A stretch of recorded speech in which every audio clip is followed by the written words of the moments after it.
How do you play semi-connected poker boards? Have you ever found yourself staring at a flop and wondering how to approach those semi-connected poker boards? These boards can be tricky, but understanding them can really improve your game. Semi-connected boards are those where the community cards are close enough in rank to create potential straights or draws, but they are not fully coordinated.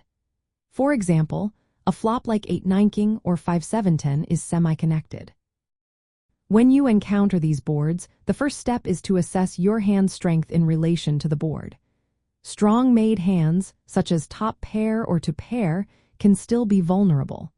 The board may allow for draws, so betting for protection is often necessary. This helps charge opponents who might be chasing those draws.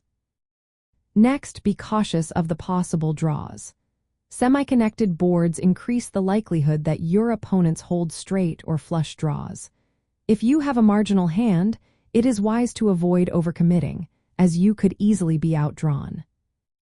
Now let's talk about semi-bluffing.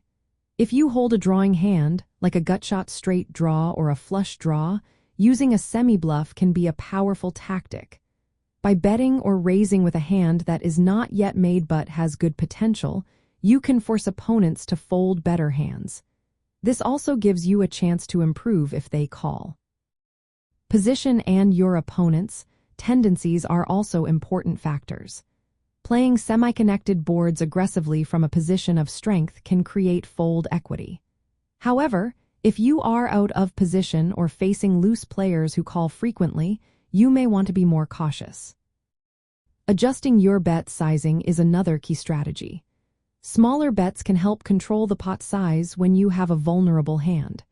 On the other hand, larger bets can protect your equity or apply pressure if you suspect your opponents are drawing. Lastly, always plan for later streets. Semi-connected boards can become more coordinated on the turn or river, so think ahead about how the board might change. This will affect your hand strength and your opponent's ranges. In summary, playing on semi-connected boards requires a balance of aggression and caution. You want to protect your made hands while also capitalizing on fold equity when holding draws. Understanding the board's potential for straights and flushes will help you make better decisions about betting, calling, raising, or folding. Remember, semi-connected boards are more dynamic than dry boards but less volatile than fully coordinated ones.